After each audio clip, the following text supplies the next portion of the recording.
അല്ലാഹു അക്ബർ അല്ലാഹു അക്ബർ അല്ലാഹു അക്ബർ അല്ലാഹു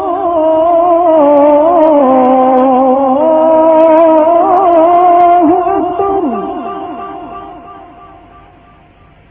അശ്ഹദു അൻ ലാ ഇലാഹ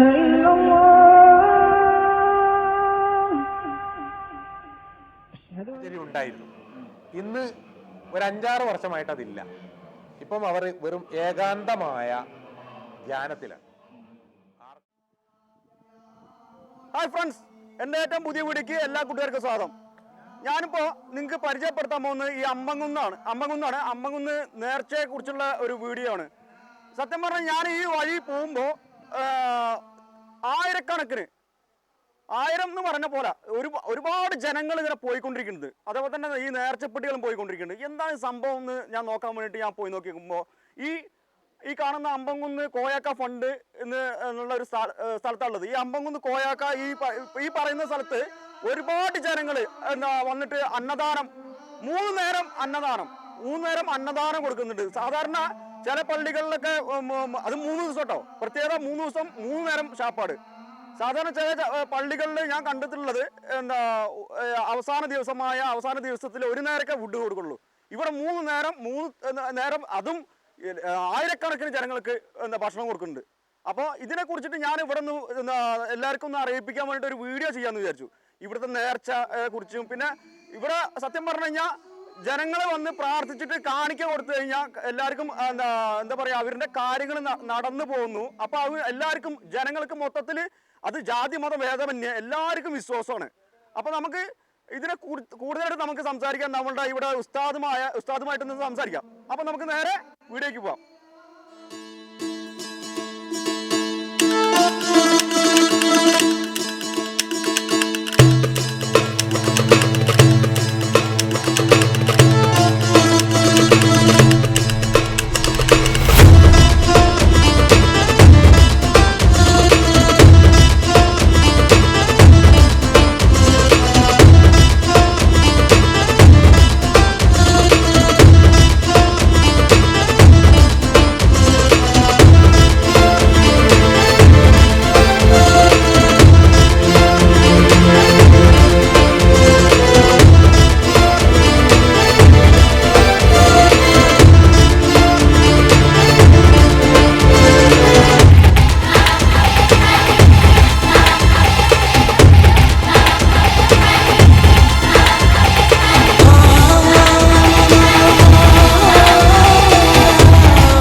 പാലക്കാട് ജില്ലയിലെ കാഞ്ഞിരപ്പുഴ ഡാമിലേക്ക് പോകുന്ന വഴി കാഞ്ഞിരം എന്ന സ്ഥലമുണ്ട്. ആ കാഞ്ഞിരത്ത് നിന്നും കനാൽ റോഡിലൂടെ ഇടത്തോട്ട് പോയി കഴിഞ്ഞാൽ കാണാവുന്നതാണ് ഈ പറയുന്ന അമ്പംകുന്ന് പള്ളി. മണ്ണാർക്കാട്ടിലൂടെ വരുന്ന ആൾക്കാർക്കും അട്ടപ്പാടി റൂട്ടിലൂടെ വന്നാലും ഈ പറയുന്ന പള്ളിയിലേക്ക് വരാവുന്നതാണ്.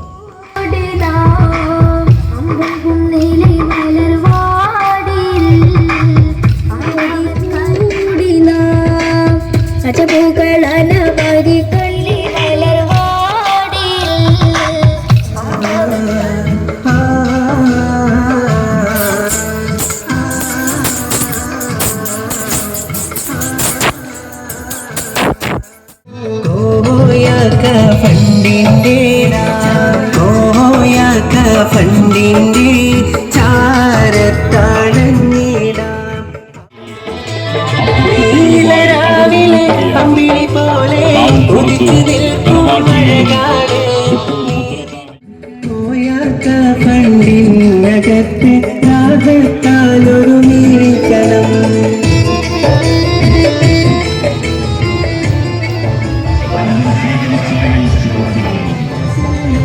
അതിലണയൊന്നു അഹതവരിൽ തിരുവിക്കുകളോടി അവരിൽ സാന്ത്വനമേകുന്നു.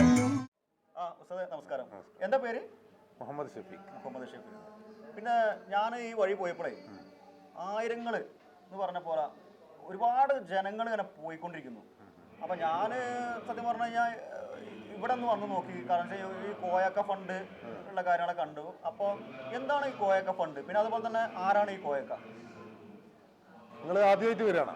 ആദ്യമായിട്ട് വരികയാണ് അല്ലേ? പിന്നെ മുമ്പ് പണ്ട് കാലങ്ങളിൽ വന്നിട്ടുണ്ട്. അത് തൊട്ടപ്പുറത്ത് ഉള്ള പള്ളിയിൽ പോയിട്ട് അവിടെ തന്നെ പോയി അത് കണ്ടു വന്നിട്ടുണ്ട്.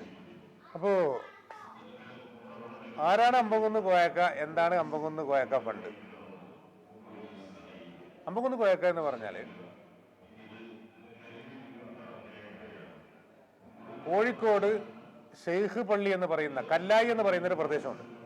ആ പ്രദേശത്ത് നിന്ന് 52 വർഷം മുൻപ് 1972 അമ്പംകുന്നിലേക്ക് മഹാനരായ അമ്പംകുന്ന് മീറാൻ ഔലിയ ഉപ്പാപ്പയുടെ പ്രത്യേകമായ ആത്മീയമായ ഒരു നിർദ്ദേശത്താൽ എത്തിപ്പെട്ട ഒരു വ്യക്തിത്വമാണ്.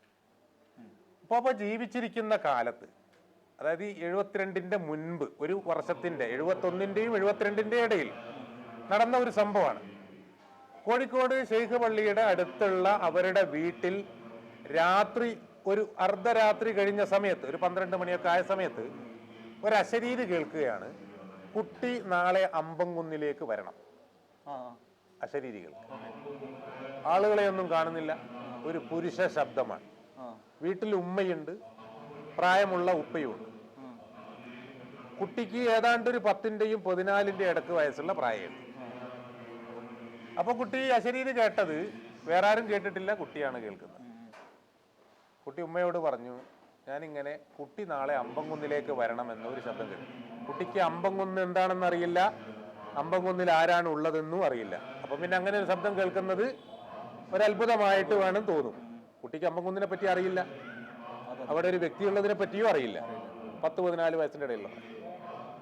പിറ്റേന്നും ഇതേപോലെ ഈ ശബ്ദം കേൾക്കുകയാണ് പാതിര. കുട്ടി നാളെ അമ്പംകുന്നിലേക്ക് വരും. വീണ്ടും ഉമ്മച്ചിയോട് ഇത് പറഞ്ഞപ്പോൾ അതിലെന്തോ ഒരു കാര്യമുണ്ട് എന്ന് മനസ്സിലാക്കി കോഴിക്കോട് ഈ ഷെയ്ഖ് പള്ളി എന്ന് പറയുന്ന കല്ലായിൽ, പിന്നെ ഷെയ്ഖ് പള്ളി എന്ന് പറയുന്നൊരു പള്ളിയുണ്ട്. അവിടെ ഒരു മഹാനുണ്ട്, മാമുക്കോയ തങ്ങൾ എന്ന് പറയുന്ന ഒരു വലിയ മഹാനുണ്ട്. ആ മഹാന്റെ പള്ളിയിലുള്ള പള്ളി നടത്തിപ്പുകാരനായ മുത്തവല്ലി എന്നാണ് പറയാ, ഒരു ഹാജിയാരുണ്ട്. ഹാജിയാരോട് ഈ കോയക്കയുടെ ഉമ്മ പറഞ്ഞു, കുട്ടി 2 ദിവസമായിട്ട് അമ്പംകുന്നിലേക്ക് വരണം എന്ന് പറഞ്ഞിട്ട് ഒരു അശരീരി കേൾക്കുന്നുണ്ട്, എന്താണ് നമ്മൾ ചെയ്യുന്നത്? അപ്പൊ ഹാജിയാര് പറഞ്ഞു, അങ്ങനെ ഉണ്ടെങ്കിൽ നമുക്ക് അമ്പംകുന്നിലൊന്ന് പോയി നോക്കാം, അവിടെ എന്താ ഉള്ളത്, അതെന്താ കുട്ടി അങ്ങനെ കേൾക്കാൻ കാരണം? ഒരു അംബാസഡർ കാറ് പിടിച്ച് 971ന്റെയും 72ന്റെയും ഇടയിൽ, അല്ലെങ്കിൽ ഒരു 70ന്റെയും 72ന്റെയും ഇടയിൽ, ഒരു 50 കൊല്ലം മുന്നേ നടന്നു പോയ കാര്യമാണ്. 70ന്റെയും 72ന്റെയും ഇടയിൽ അവര് ഈ അമ്പംകുന്നിലേക്ക് വരികയാണ്. അങ്ങനെ വന്നു. കാഞ്ഞിരം എന്ന് പറയുന്ന പ്രദേശത്തൂടെയാണ് വന്നത്. ഈ കാഞ്ഞിരം തെങ്കര എന്ന് പറയുന്ന അത്രയും സ്പേസ് വയലാണ്. ഒരു തലയിൽ നിന്ന് നോക്കിയാൽ അങ്ങേ തല കാണും, തെങ്കര സിറ്റി കാണും, കാഞ്ഞിരത്ത് നോക്കും. ഇപ്പം അത്യാവശ്യം കുറച്ച് തെങ്ങും അതും ഇതും വീടുകളൊക്കെ വന്ന് തടസ്സമാണ്. അങ്ങനെ അവിടെ വന്നിട്ട് കാഞ്ഞിരത്തിൽ നിന്ന് അവർ വയലിൻ്റെ വരമ്പിലൂടെ നടന്ന് എവിടത്തേക്ക് വന്നു? ഈ ഉപ്പാപ്പ ഉണ്ട് എന്ന് കേട്ട സ്ഥലത്തേക്ക് വന്നു. ഉപ്പാപ്പയെ പറ്റിയോ വിളിച്ചത് ഉപ്പാപ്പയാണെന്നോ അല്ലെങ്കിൽ അതൊന്നും അവർക്ക് മുൻനിശ്ചയമില്ല. കാരണം ഉപ്പാപ്പയുടെ നാട് അമ്പംകുന്നല്ല. ഉപ്പാപ്പയുടെ നാട് മലപ്പുറത്ത് ചീക്കിലോടാണ്. ഉപ്പാപ്പയുടെ നാട് അമ്പംകുന്നല്ല. അപ്പോ ഈ നാട്ടിൽ വന്നവർ അന്വേഷിച്ചിട്ടുണ്ടാകും, ഇവിടെ അമ്പംകുന്നിൽ ആരെങ്കിലും ഉണ്ടോ? അപ്പോൾ അവരൊരു പക്ഷേ വീരാനോലി ഉപ്പാപ്പ ഇവിടെ ഉണ്ടെന്ന് പറഞ്ഞിട്ടുണ്ടാവും. അപ്പോൾ ഉപ്പാപ്പയായിരിക്കണം വിളിച്ചത് എന്ന ധാരണയിൽ അവർ ഉപ്പാപ്പയുടെ അടുത്ത് നിന്നു. നമ്മൾ സലാം പറഞ്ഞു, അസ്സലാമു അലൈക്കും, നമ്മൾ കോഴിക്കോട് നിന്ന് വരികയാണ്, പിന്നെ ഉപ്പാപ്പ വിളിച്ചിട്ട് വന്നതാണ് എന്ന് പറഞ്ഞു. കാരണം അമ്പംകുന്നിലേക്ക് വരണം എന്ന് പറയുമ്പോൾ ഏതാണ്ട് പിന്നെ ഇവിടെയുള്ള ഒരു മഹൽ വ്യക്തിത്വത്തെ വെച്ച് അവർ പാപ്പ വിളിച്ചിട്ട് വന്നതാണ്. അപ്പോൾ പാപ്പ പറഞ്ഞു ഞാൻ വിളിച്ചതല്ല എന്ന് പറഞ്ഞിട്ട് ഒരു കൊടിമരത്തിന് കാണിച്ചു കൊടുത്തിട്ട് അതിൻ്റെ മുകളിൽ ഒരു കൊടി പാറിക്കളിക്കുന്നു. ആ കൊടിയുടെ ഉടമസ്ഥൻ വിളിച്ചതാണ് എന്ന് വെച്ചാൽ ദൈവത്തിൻ്റെ ഒരു വിളിയാളമാണ് എന്ന ഒരു രൂപത്തിൽ മറുപടി. കുറച്ചു നേരം അവരവിടെ ചെലവഴിച്ചു. അങ്ങനെ അവർ തിരിച്ച് കോഴിക്കോടേക്ക് പോയി. 1-2 ദിവസത്തിനുള്ളിൽ തന്നെ അന്നത്തെ കമ്പി സന്ദേശം, പഴയ കാലത്ത് നമ്മൾ ഇന്ന് ഫാക്സ് എന്നൊക്കെ പറയും, ആ ഒരു സന്ദേശം വീട്ടിലേക്ക് വരികയാണ്. കുട്ടി ഒന്നുകൂടി അമ്പംകുന്നിലേക്ക് വരണം എന്ന് പറഞ്ഞിട്ട് അതിൻ്റെ കൂടെ ഒരു മണി ഓർഡറും ഉണ്ട്, ബസ്സിന് വരാനുള്ള ഒരു കാശും. അങ്ങനെ വന്നു. വീണ്ടും കുഞ്ഞിനെ ഒറ്റക്ക് പറഞ്ഞേക്കാൻ പറ്റുന്നൊരു പ്രായമല്ലാത്തതുകൊണ്ട് അവർ വീണ്ടും കാറ് പിടിച്ചിട്ട് വന്നു. അങ്ങനെ ഉപ്പാപ്പയെടുത്ത് വന്നു. ഉപ്പാപ്പയെ കണ്ടു, സംസാരിച്ചപ്പോൾ പാപ്പ പറഞ്ഞു, കൂടെയുള്ളവരോട് പറഞ്ഞു, നിങ്ങൾ പോയിക്കോ, കുട്ടി ഇവിടെ നിന്നോട്ടെ എന്ന് പറഞ്ഞു. അങ്ങനെ കുട്ടിയെ അവരവിടെ ഉപ്പാപ്പയുടെ അടുത്ത് വിട്ടിച്ച് അവരെന്ത് ചെയ്യും, കോഴിക്കോടേക്ക് വീട്ടിലേക്ക് തിരിച്ചു. 3 ദിവസത്തോളം ഉപ്പാപ്പയുടെ കൂടെ നിന്നു. 3-ാമത്തെ ദിവസം ഉപ്പാപ്പ ഖുർആൻ രാവിലെ നിസ്കാരം കഴിഞ്ഞ് ഖുർആൻ പാരായണം ചെയ്തുകൊണ്ടിരിക്കെ ഉപ്പാപ്പ പറഞ്ഞു, എൻ്റെ 3 പത്തായവും കൊടിമരവും ഞാൻ ഈ കുട്ടിക്ക് കൊടുക്കുക. ഉപ്പാപ്പാക്ക് ചില പ്രദേശങ്ങളിലൊക്കെ അതാത് പ്രദേശങ്ങളിലെ പിന്നെ ഐശ്വര്യത്തിന് വേണ്ടിയും നാടിൻ്റെ ഐശ്വര്യത്തിന് വേണ്ടിയും അതേപോലെ പരസ്പര പിന്നെ സൗഹാർദ്ദത്തിനൊക്കെ വേണ്ടിയുള്ള ഒരു പിന്നെ നേർച്ച നടത്തുന്ന ഒരു പതിവുണ്ട്. നേർച്ച നടത്താം, ജാതിമത ഭേദമന്യേ എല്ലാവർക്കും ഭക്ഷണം കൊടുക്കും.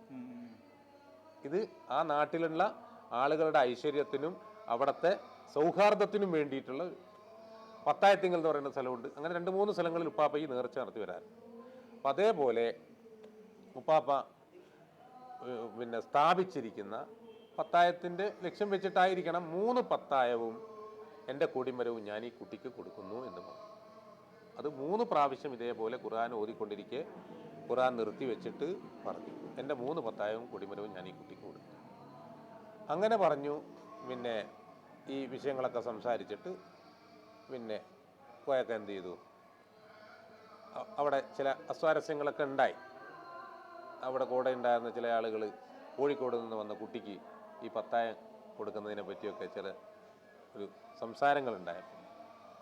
ചെറിയ കുട്ടിയാണ്, കുട്ടിയുടെ കൂടെ ആരുമില്ല. അപ്പോൾ കുട്ടി ഉപ്പാപ്പയോട് ചെന്ന് പറഞ്ഞു, പാപ്പ വിളിച്ചിട്ടാണ് നമ്മൾ വന്നത്, പക്ഷേ ഇവിടെയുള്ള കൂടെയുള്ള ആളുകൾ ചില അസ്വാരസ്യങ്ങൾ സംസാരത്തിൽ എനിക്ക് മനസ്സിലാവുന്നു. പാപ്പ പറഞ്ഞു, നിങ്ങൾ ഇപ്പോൾ പോയിക്കോ, കുട്ടി ഇപ്പോൾ പോയിക്കോ എന്ന് പറഞ്ഞ് കുട്ടിയെ തിരിച്ച് പറഞ്ഞിട്ട് കുട്ടിയോട് പോകാനുള്ള സമ്മതം കൊടുത്ത് കുട്ടി നടന്നിട്ട്, ആ കാലത്ത് 15 വയസ്സിൻ്റെ അടുത്ത് പ്രായമുണ്ട്, നടന്നിട്ട് കോഴിക്കോട് വരെ നടന്നു 1970 കാലത്ത്. പക്ഷേ എന്താന്ന് പറഞ്ഞാൽ ഒരു ആത്മീയമായൊരു ബലവും ഒരു സംരക്ഷണവും അവർക്കുണ്ട്. അതുകൊണ്ടാണ് അവർക്ക് അതിന് സാധിക്കുന്നത്. ഇന്ന് കാലത്ത് സത്യം പറഞ്ഞു കഴിഞ്ഞാൽ ബസ്സിന് പോയാൽ തന്നെ കുറച്ച് ക്ഷീണം പറ്റും, ബേജാറാവും. 15 വയസ്സുള്ള കുട്ടിയൊക്കെ എത്രയും കിലോമീറ്റർ കോഴിക്കോട് നിന്ന് പാലക്കാട്. അങ്ങനെ ഏതാണ്ട് ഒരാഴ്ച കഴിഞ്ഞപ്പോൾ പത്രത്തിൽ വാർത്ത വന്നു, അമ്പംകുന്ന് മീറാനൗലി ഉപ്പാപ്പ വഫാത്തായി, നിര്യാതനായി എന്ന് പറഞ്ഞിട്ടുള്ള വാർത്ത. അവസാനത്തെ 1970 കാലഘട്ടങ്ങൾ ഉപ്പാപ്പയുടെ 55ഓ 56ഓമത്തെ നേർച്ചയാണ് നടക്കുന്നത്. അപ്പോൾ ഏതാണ്ടൊരു പിന്നെ 68-70-72ൻ്റെയും ഉള്ളിലാണ്.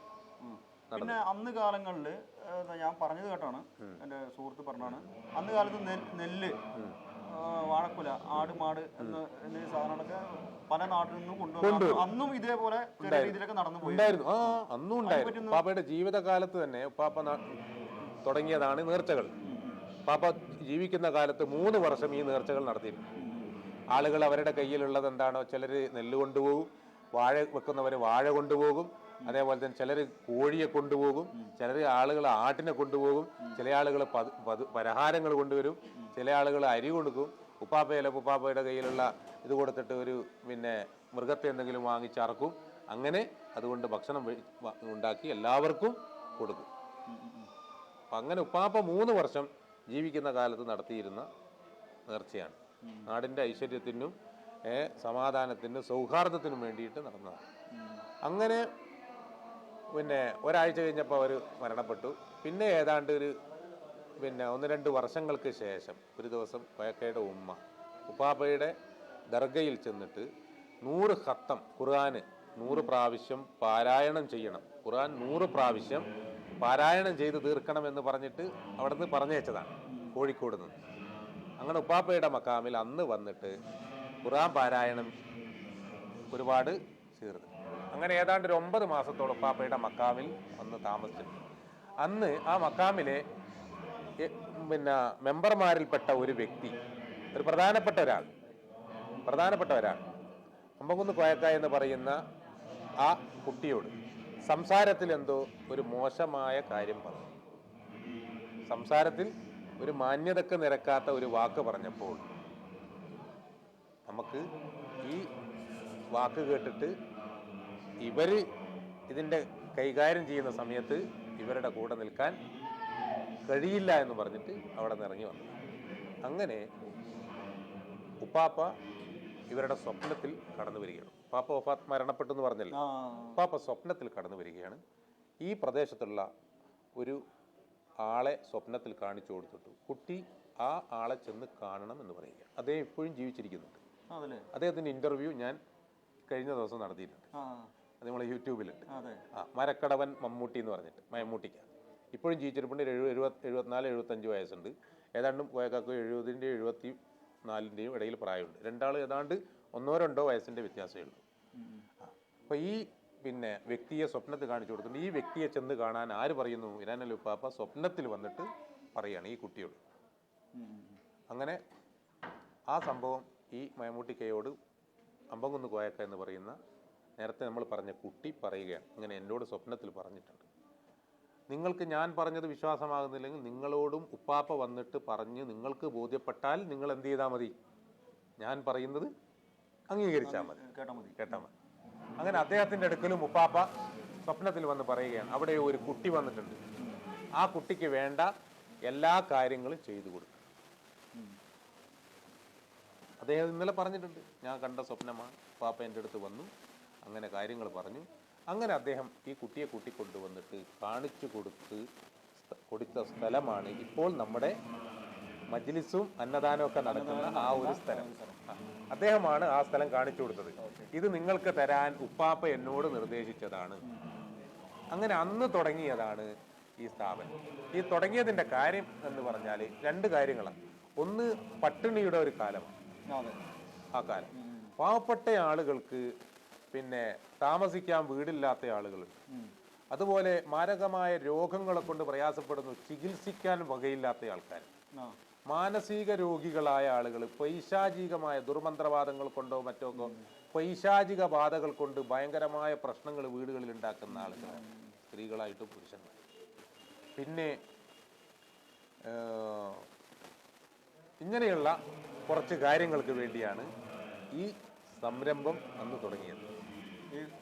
ഈ കോയക്കാവ് പാവപ്പെട്ട ആളുകൾ, ഭക്ഷണത്തിന് വകുപ്പില്ലാത്ത, വരുമാനമില്ലാത്ത ഒരുപാട് ആളുകളുണ്ട്. കഞ്ഞി കുടിക്കാൻ അഷ്ടിക്ക് വകയില്ലാത്ത ആളുകൾക്ക് ഇവിടെ വന്ന് നിന്നാൽ അവർക്ക് കഞ്ഞി കിട്ടും. 1. 2, വീടില്ലാത്ത ആളുകൾ, പരമദരിദ്രരായ ആളുകൾക്ക് ഇവിടെ വന്ന് താമസിക്കും.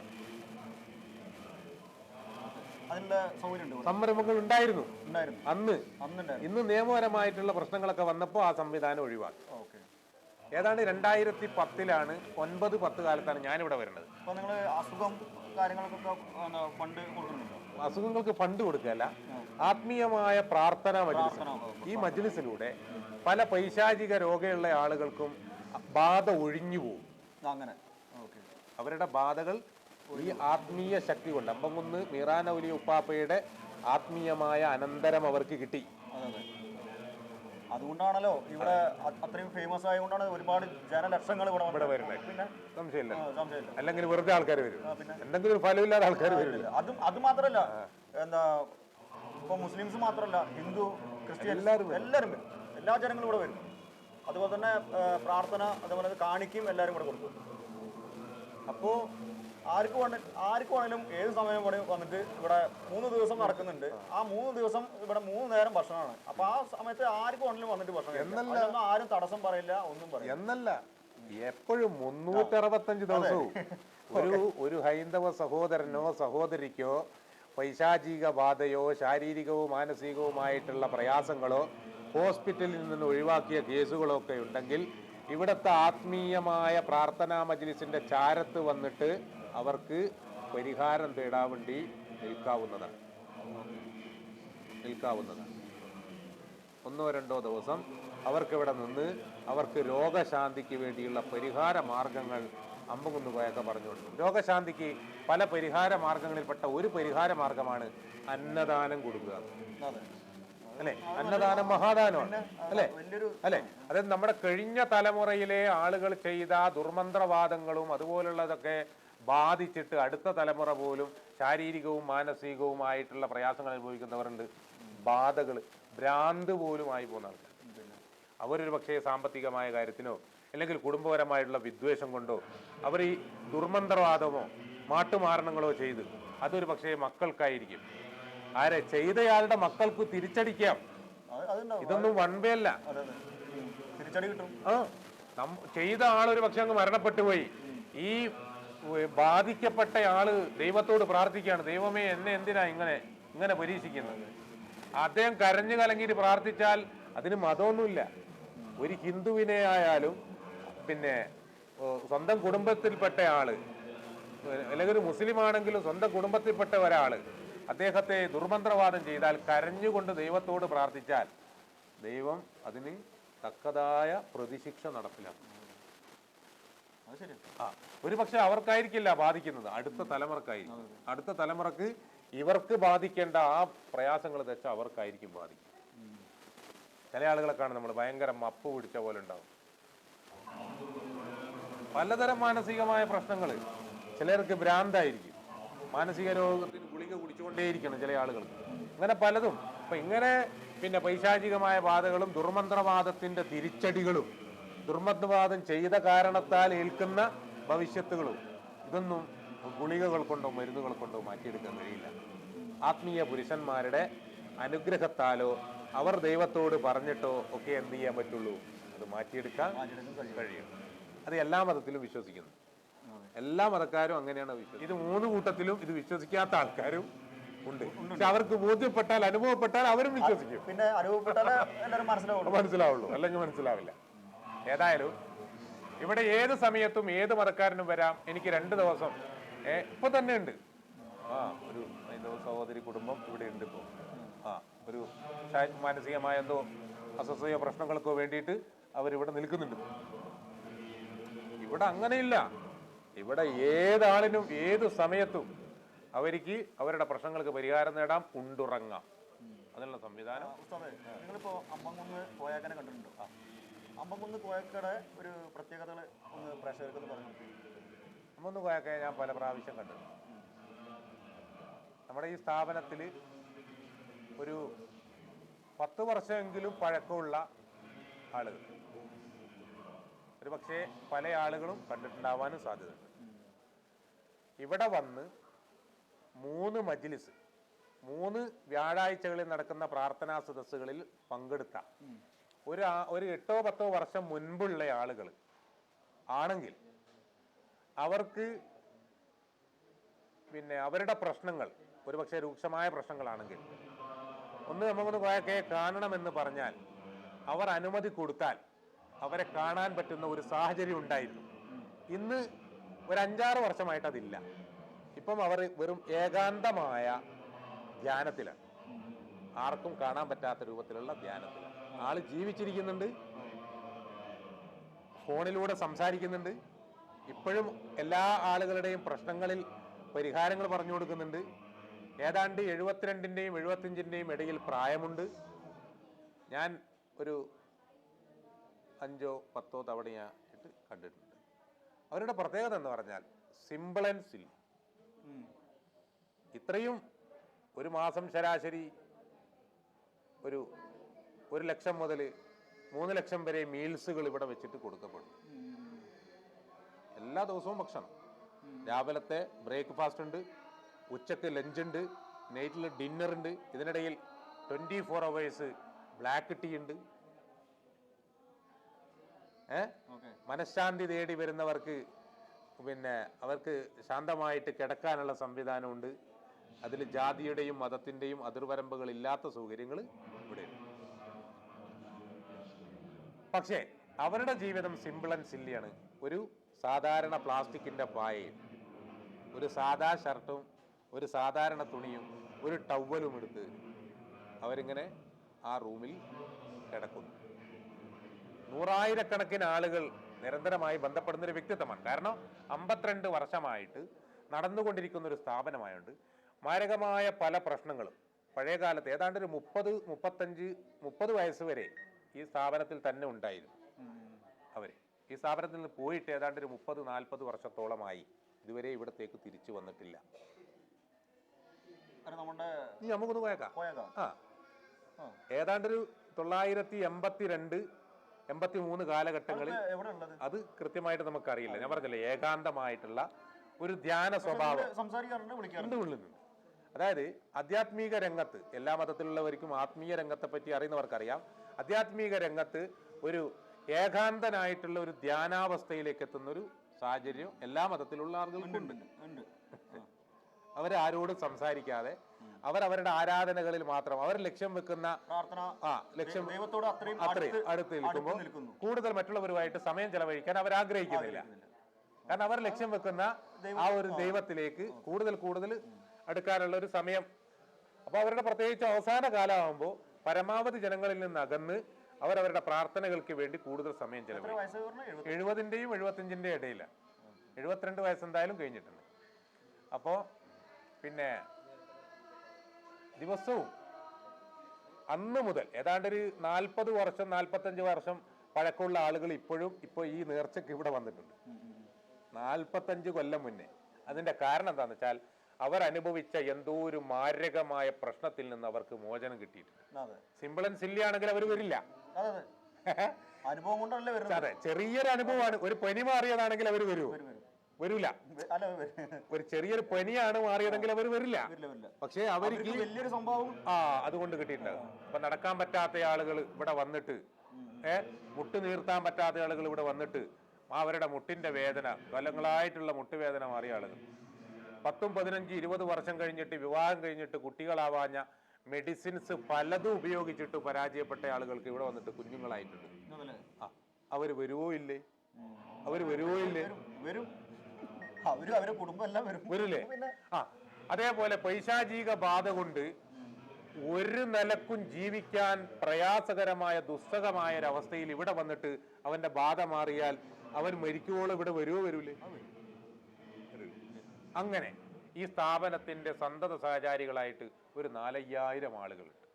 5-10 നിരന്തരം ഈ അമ്പകുന്ന് കോയക്കയുമായിട്ട് ബന്ധപ്പെടുന്ന ഒരു ദിവസം ശരാശരി ഞാൻ മനസ്സിലാക്കുന്നത് ഒരു 100-ന്റെയും ഒരു 500-ന്റെ ഒക്കെ ഇടയിൽ ആളുകൾ കോയക്കയായിട്ട്. പിന്നെ നമ്മളെ ഇവിടേക്ക് ഏകദേശം ഞാൻ വരുമ്പോ കണ്ടായിരുന്നു തമിഴ്നാട് വണ്ടി.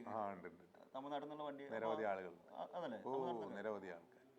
കോയമ്പത്തൂര്, മേട്ടുപ്പാളയം, കോത്തഗിരി, ഊട്ടി, ഇങ്ങനെ തുടങ്ങി ചെന്നൈ, തമിഴ്നാടിന്റെ മിക്ക ഭാഗം. കാരണം ഒന്നെന്ന് പറഞ്ഞാൽ ഇവിടെ പിന്നെ വലിയ പരിപാടികളല്ല, പാവപ്പെട്ട ആളുകളെയാണ് സംരക്ഷിക്കുന്നത്. ഈ പാവപ്പെട്ടവനക്ക് ഒരു ഹോസ്പിറ്റലിൽ ചെന്ന് കഴിഞ്ഞാൽ ഒരു 50,000 രൂപയുടെ ബില്ല് കിട്ടിയാൽ അവനിക്ക് പ്രയാസമാണ് അല്ലേ? ഒരു മാരകമായ രോഗം അവനെ ബാധിച്ചിരിക്കുന്നു, 50,000 രൂപ കൊടുക്കാനില്ല, അവൻ എന്താ ചെയ്യുക? ചികിത്സിക്കില്ല അല്ലേ? ഇപ്പൊ എന്ന് പറഞ്ഞാൽ സമൂഹത്തിലേക്ക് പറഞ്ഞാൽ നമ്മള് സോഷ്യൽ മീഡിയകളിലൊക്കെ പുറത്തു പറഞ്ഞാൽ ആളുകളൊക്കെ പിരിവ് നടത്തിയിട്ട് കൊടുക്കുന്നുണ്ട് അല്ലേ? ഒരു 5 വർഷം മുന്നത്തെ അവസ്ഥ എന്താ സോഷ്യൽ മീഡിയയിലുണ്ടോ? ഇല്ല. പണമില്ലാത്തവൻ എന്താ കടന്നു മരിക്കുക. അപ്പൊ അവിടെ ഈ ലോകത്ത് ഇത്തരം ആളുകൾക്ക്, പാവപ്പെട്ടവനിക്ക് എവിടെയെങ്കിലും ഒരു പരിഹാരം ഉണ്ടോ എന്ന് ആളുകൾ അന്വേഷിക്കൂലേ? അപ്പൊ ഇങ്ങനെ ഒരു ആത്മീയ സദസ്സുണ്ട്. അവിടെ നിങ്ങൾ പോയിട്ട് ആ മജ്‌ലിസിൽ പങ്കെടുത്തിട്ട് അവിടെ ഒരു അന്നദാനം ചെയ്യേണ്ട ഒരു സംഭവമുണ്ട്. ഒരു 100 പേർക്ക് ഭക്ഷണം അന്നദാനം ചെയ്താൽ ഒരു പക്ഷേ ദൈവം ആ അന്നദാനത്തിന്റെ കാരുണ്യം കൊണ്ട് നിങ്ങളുടെ രോഗം മാറ്റി തന്നേക്കാമെന്ന് പറഞ്ഞാൽ നമുക്ക് വിശ്വസിക്കാൻ പ്രയാസമുണ്ടോ? ദൈവത്തിന് എന്ത് കഴിവില്ലേ? പിന്നെ പ്രേക്ഷകരെ, ഇപ്പോ ഞാനും പറയുന്നത് കേട്ടിട്ടുണ്ട്, നമ്മളെ ഇവിടെ പ്രാർത്ഥിച്ചിട്ട് ഇതേമാതിരി വഴിപാടുകൾ, ഇതേമാതിരി നമ്മൾ ഇപ്പോൾ പറഞ്ഞില്ലേ അന്നദാനം, അങ്ങനത്തെ കുറച്ച് കാര്യങ്ങൾ ചെയ്തു കഴിഞ്ഞാൽ നമുക്ക് ഈ കാണിക്കുകയും ഇതുപോലെ അന്നദാനങ്ങൾ കാര്യങ്ങളൊക്കെ ചെയ്തു കഴിഞ്ഞാൽ നമുക്ക് എന്ത് കാര്യം ഉണ്ടെങ്കിലും പ്രാർത്ഥിച്ച് അവിടെ നടക്കാത്ത ഒരു സംഭവമില്ല എന്ന് ഞാനും കേട്ടിട്ടുണ്ട്. ഓക്കെ. അപ്പോൾ ഈ രൂപത്തിലാണ് ഇവിടെ ആളുകൾ നിരന്തരമായിട്ട് വരുന്നത്. ഒരാളും വെറുതെ വരില്ല. വെറുതെ ആരെങ്കിലും വരുമോ? ആരും വരില്ല. അവർക്ക് എന്തെങ്കിലും ഒരു ഉപകാരമില്ലാതെ ഒരാളും വരില്ല. ഒരാള് പിന്നെ 100 രൂപ മുടക്കിയിട്ട് ബസ്സിന് വന്നിട്ട് ഇവിടെ നിന്ന് ഒരു ചോറ് കഴിക്കാൻ വേണ്ടി മാത്രം വരുമോ? വരില്ല. പക്ഷെ ഈ ചോറിനൊരു പ്രത്യേകത ഉണ്ട്. നേർച്ച ചോറ് എന്ന് പറയുമ്പോൾ അത് ഒരു പ്രത്യേകത ഉള്ള ചോറാണ് നേർച്ച ചോറ്. ഒരു സംശയം ഉണ്ടാവില്ല. 100 രൂപ മുടക്കിയിട്ട് ഇവിടെ വന്നിട്ട് ചോറ് കഴിക്കണം. അവിടെ നിന്ന് തന്നെ നാട്ടിൽ നിന്ന് ഒരു ഹോട്ടലിൽ കയറിയിട്ട് ചോറ് കഴിച്ചാൽ പോരെ? 100 രൂപ കൊടുത്താൽ ബിരിയാണി കഴിച്ചൂടെ? ഇവിടെ നെയ്ച്ചോറും ഇറച്ചിക്കറിയാ ഉണ്ടാവും, അവിടെ നിന്ന് ഒരു ബിരിയാണി കഴിച്ചാൽ പോരെ? അതല്ല. അപ്പൊ അതിലെന്തൊക്കെയോ ചില പുണ്യങ്ങളുണ്ട്. ഒരുപാട് ആളുകൾക്ക് ഈ ഇവിടുത്തെ ഭക്ഷണം മരുന്ന് പോലെ അനുഭവപ്പെട്ട ആളുകൾ നമ്മളുടെ അനുഭവം പറഞ്ഞിട്ടുണ്ട്. വയറ്റിൽ അൾസർ ഉണ്ടായിരുന്ന വ്യക്തിക്ക് ഇവിടുത്തെ മരുന്ന് കഴിച്ചിട്ട് അതിൽ നിന്ന് മോചനം കിട്ടിയിട്ടുണ്ടെന്ന് പറയും. വയറ്റിൽ കൈവിഷമുള്ള ആളുകൾ ഇത് കഴിച്ചിട്ട് മോചനം കിട്ടിയിട്ടുണ്ടെന്ന് പറയും. ഈ അനുഭവമുള്ള ആളുകൾ പറയുമ്പോൾ നമ്മളെന്താ പറയാ? അനുഭവമുള്ളവർ പറയാണ്, ഞാൻ ഒരുപാട് മെഡിസിൻസുകൾ കഴിച്ചു, ഇവിടുത്തെ പ്രാർത്ഥനാ മജ്‌ലിസിൽ പങ്കെടുത്തു, ഞാൻ ഇവിടുത്തെ അന്നദാനത്തിലേക്ക് ഭക്ഷണം കൊടുത്തു, ആ കൊടുത്ത ഭക്ഷണം ഞാനും കഴിച്ചു, അതെൻ്റെ വയറ്റിന് ഒരു മരുന്ന് പോലെ ഭവിച്ചു, എൻ്റെ വയറ്റിന് അതൊരു ശാന്തി കിട്ടി, എനിക്ക് വയറ്റിൻ്റെ രോഗങ്ങൾ മാറി എന്ന് പറഞ്ഞാൽ നമുക്ക് അവനാണ് പറയുന്നത്, അവൻ്റെ എക്സ്പീരിയൻസ് ആണ് പറയണത്.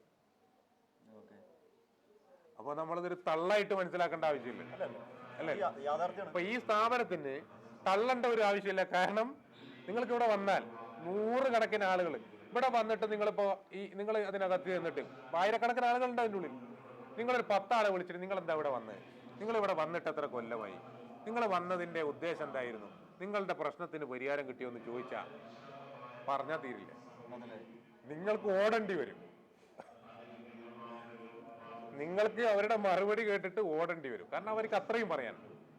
അപ്പൊ ആ രൂപത്തിലുള്ള അനുഭവങ്ങളുള്ള ആളാണ്, എക്സ്പീരിയൻസ് അവരുടെ എക്സ്പീരിയൻസ് ആണ്. അതും 1-2 ആൾക്കാരല്ല. അതെ.